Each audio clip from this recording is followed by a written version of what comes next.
Hello my dear. அடிக்கடி பாலியல் வன்கொடுமை நடக்குது. இதுக்கு காரணம் பெற்றோர்களின் கவனக்குறைவா, இல்லை மொபைலில் தப்பான படம் பார்த்து ஹார்மோன்கள் தூண்டப்பட்டு இது மாதிரி செயல்களில் ஈடுபடலான்னு தெரியல.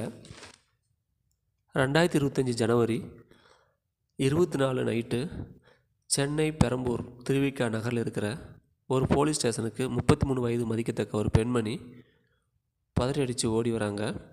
பெண்மணியின் பதட்டத்தை புரிந்து கொண்ட போலீஸார் பெண்மணிக்கு தண்ணி கொடுத்து குடிக்க சொல்லி பதட்டப்படாமல் சொல்லுங்கம்மா அப்படின்ற மாதிரி கேட்குறாங்க.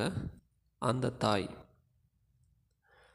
12 வயசு என் மகள் நேற்று ஸ்கூலுக்கு போனால் இன்னும் வீட்டுக்கு வரல அப்படின்ற மாதிரி ஒரு கம்ப்ளைண்ட்டை பதிவு பண்ணுறாங்க.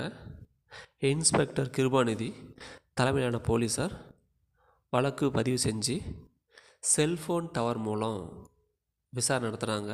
இந்த விசாரணையில் வீனஸ் நகரில் இருக்கிறதா கண்டுபிடிக்கிறாங்க. வீனஸ் நகர் ஃபுல்லாக போலீஸார் தீவிர விசாரணை செஞ்சு லைப்ரரி மொட்டை மாடியில் 3 பொண்ணுங்க 3 பசங்க இருக்கிறத கண்டுபிடிச்சி இவங்க 6 பேர்த்தையும் அரெஸ்ட் பண்ணுறாங்க. சம்பவத்துக்குள்ளே போனால் பெரம்பூரில் இருக்கிற ப்ரைவேட்டு ஸ்கூலில் 8th ஸ்டாண்டர்ட் படிக்கிற பவித்ரா டெய்லி காலையில் 8 மணிக்கு வீட்டிலேருந்து பஸ் ஸ்டாண்டுக்கு போய் பஸ் ஏறி தன்னுடைய ஸ்கூலுக்கு போகிறது வழக்கமாக வச்சுருக்கா. பொதுவாக பஸ் ஸ்டாண்டில் நிறைய ஸ்கூல் பசங்க பஸ் ஏறத்துக்காக வருவாங்க. அப்படி பஸ் ஏற வந்த அதே பகுதியை சேர்ந்த 2 பொண்ணுங்க கூட நட்பு பவித்ரா கிடச்சிருக்கு. இவங்க 3 பேரும் அடிக்கடி பெரம்பூர் ரயில்வே ஸ்டேஷனுக்கு பக்கத்தில் இருக்கிற பார்க்கில் போய் டைம் ஸ்பெண்ட் பண்ணியிருக்காங்க. அப்போ தான் பார்க்குக்கு அடிக்கடி வந்துட்டு போகிற கலிமுல்லா என்ற பையனோட நட்பு பவித்ரா கிடச்சிருக்கு. அந்த பையனும் பவித்ரா கிட்ட அன்பாக பேசி க்ளோஸாக பழகி பவித்ராவுக்கு நிறைய கிஃப்ட் வாங்கி கொடுத்துருக்கான். கொஞ்ச நாள் ஆக ஆக பவித்ராவும் கலிமுல்லாவும் லவ் பண்ணியிருக்காங்க. கலிமுல்லா தன் ஃப்ரெண்டான அபிஷேக் மற்றும் யுகேஷ் இவங்க 2 பேரையும் ஹெல்ப்புக்காக தன் கூட கூட்டிகிட்டு போயிருக்கான்.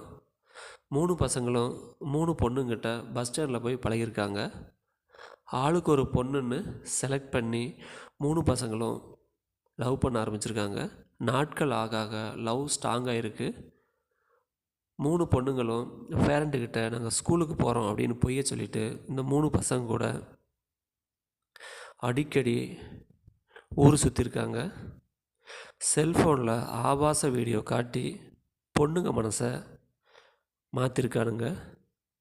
3 பசங்களும் இந்த பொண்ணுங்களை அடைஞ்சே ஆகணும் அப்படின்னு மாஸ்டர் பிளான் போட்டு 3 பொண்ணுங்களை கூட்டிக்கிட்டு அவுட்டிங் போயிருக்காங்க. பல இடத்துல சுற்றி பார்த்து என்ஜாய் பண்ணிவிட்டு இரவானதும் பார்ட்டி செலிப்ரேட் பண்ணுறதுக்காக லைப்ரரி மொட்டை மாடிக்கு போயிருக்காங்க. அங்கே ஆளுங்க நடமாட்டமே சுத்தமாக கிடையாது. பசங்க 3 பேரும் மது மற்றும் சிகரெட்டை குடித்தது மட்டும் இல்லாமல் அவங்க லவர்கிட்ட தன் மொபைலில் இருக்கிற வீடியோவை தப்பான வீடியோவை காட்டிருக்காங்க. தப்பான வீடியோவை காட்டி மது அவங்களுக்கும் வலுக்கட்டாயமாக 3 சிறுமிகளுக்கும் ஊற்றி கொடுத்துருக்காங்க. அந்த சிறுமிகளுக்கு போதை ஏறினதும் 3 பேரும் சேர்ந்து அந்த சிறுமிகளை மாற்றி மாற்றி ரேப் பண்ணியிருக்காங்க. தனக்கு நடந்த கொடுமையிலிருந்து தப்பிக்க முடியாமல் இருந்ததை நினச்சி 3 பொண்ணுங்களும் ஃபீல் பண்ணியிருக்காங்க. ரொம்ப கஷ்டமான ஒரு இன்சிடெண்ட்டாக தான் இருக்குது. பாய்.